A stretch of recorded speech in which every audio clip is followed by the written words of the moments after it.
നമസ്കാരം. കനേഡിയൻ താളുകളിലെ സായാഹ്ന വിശേഷങ്ങളിലേക്ക് എല്ലാ കനേഡിയൻ മലയാളികൾക്കും സ്വാഗതം.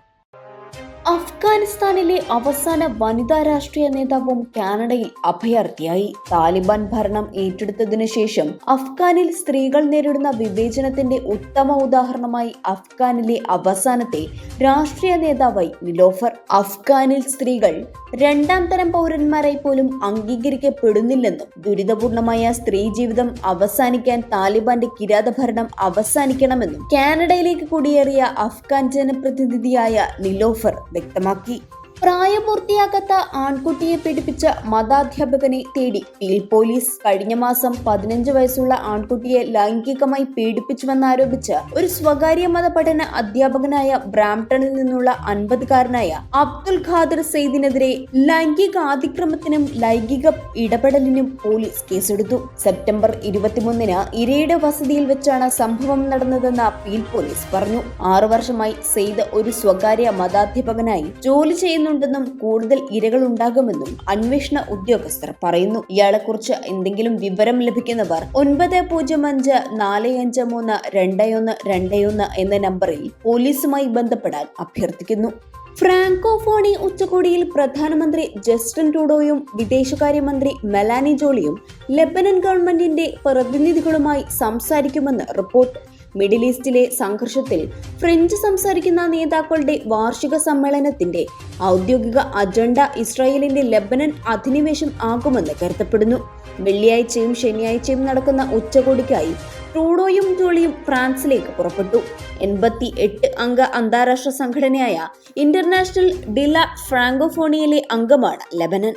മിഡിൽ ഈസ്റ്റിൽ അരങ്ങേറുന്ന അസന്തുലിതാവസ്ഥ തങ്ങളെയും അസ്വസ്ഥരാക്കുന്നുവെന്ന് കനേഡിയൻ വിദേശകാര്യമന്ത്രി മെലാനി ജോളി. സ്ത്രീകളും കുട്ടികളും അടങ്ങുന്ന നിരപരാധികൾ യുദ്ധത്തിൽ ബലിയാടാകുന്നത് ഒരു വിധത്തിലും അംഗീകരിക്കാൻ കഴിയില്ലെന്നും ഏതുവിധേനയും സംഘർഷം യുദ്ധമായി പടരുന്നത് തടയണമെന്നും മെലാനി ജോളി പ്രസ്താവനയിലൂടെ ആവശ്യപ്പെട്ടു. ലെബനോനിലും ഇസ്രായേലിലും ഇറാനിലുമുള്ള കനേഡിയൻ പൗരന്മാർ എത്രയും വേഗം കാനഡയിലേക്ക് തിരിച്ചെത്തണമെന്നും മെലാനി ജോളിയും പ്രതിരോധ മന്ത്രി ബിൽ ബ്ലെയറും പ്രസ്താവനയിലൂടെ ആവശ്യപ്പെട്ടു. ലെബനോനിൽ 8 സൈനികർ കൊല്ലപ്പെട്ടതിന് പിന്നാലെ വ്യോമാക്രമണം ശക്തമാക്കി ഇസ്രായേൽ. ലെബനോനിലുണ്ടായ ബോംബിംഗിൽ 6 പേർ കൊല്ലപ്പെട്ടു. ഇറാനെതിരായ പ്രത്യാക്രമണ പദ്ധതി ബെഞ്ചമിൻ നെതന്യാഹു ചർച്ച ചെയ്തുവെന്നാണ് റിപ്പോർട്ടുകൾ പറയുന്നത്. അതേസമയം പശ്ചിമേഷ്യയിൽ സംഘർഷം വ്യാപിച്ചാൽ ഇന്ത്യക്കാരെ ഒഴിപ്പിക്കാനുള്ള പദ്ധതി തയ്യാറാക്കിയിരിക്കുകയാണ് കേന്ദ്ര സർക്കാർ. കപ്പൽ മാർഗം ഒഴിപ്പിക്കാനുള്ള വഴികളും ചർച്ചയായിട്ടുണ്ട്. അർജുൻ രക്ഷാപ്രവർത്തനവുമായി ബന്ധപ്പെട്ടുണ്ടായ വിവാദങ്ങളിൽ പ്രതികരണവുമായി മനാഫിന്റെ കുടുംബം. അർജുന് സംഭവിച്ച ദുരന്തം വൈകാരികമായി ചൂഷണം ചെയ്തിട്ടില്ല. ഇതുമായി ബന്ധപ്പെട്ട് ആരിൽ നിന്നും പണം വാങ്ങിയിട്ടില്ല. അതിനെക്കുറിച്ച് ആർക്ക് വേണമെങ്കിലും അന്വേഷിക്കാം. അർജുന്റെ കുടുംബത്തിന് വിഷമമുണ്ടായെങ്കിൽ ക്ഷമ ചോദിക്കുന്നുവെന്നും മനാഫ് പറഞ്ഞു. കീരിക്കാടൻ ജോസ് ഓർമ്മയായി. മോഹൻലാൽ നായകനായി എത്തിയ കിരീടം എന്ന ചിത്രത്തിലെ കീരിക്കാടൻ ജോസ് എന്ന വേഷത്തിലൂടെയാണ് മോഹൻരാജ് ജനപ്രീതി നേടുന്നത്. ഇതിലൂടെ മലയാള സിനിമയിലെ വില്ലൻ വേഷങ്ങൾക്ക് പുതിയ മാനങ്ങൾ നൽകുകയായിരുന്നു അദ്ദേഹം. പിന്നീട് കീരിക്കാടൻ ജോസ് എന്ന പേരിൽ അദ്ദേഹം അറിയപ്പെടാനും തുടങ്ങി. കീരിക്കാടൻ ജോസിന്റെ ജനപ്രീതി മോഹൻരാജിനെ തെലുങ്ക്, തമിഴ് സിനിമകളുടെയും ഭാഗമാക്കി. കിരീടത്തിന് പുറമെ ചെങ്കോൽ, നരസിംഹം, ഹലോ, മായാവി തുടങ്ങി ഒട്ടനവധി സിനിമകളിൽ അദ്ദേഹം ശ്രദ്ധേയ കഥാപാത്രങ്ങളെ അവതരിപ്പിച്ചു. കെ മധു സംവിധാനം ചെയ്ത 3-ാം മുറ എന്ന ചിത്രത്തിലൂടെയാണ് വെള്ളിത്തിരയിലെത്തിയ മോഹൻരാജ് ഇതിനോടകം 300ഓളം സിനിമകളിൽ അഭിനയിച്ചിട്ടുണ്ട്. ഇന്നത്തെ കനേഡിയൻ സായാഹ്ന വിശേഷങ്ങൾ ഇവിടെ അവസാനിക്കുന്നു.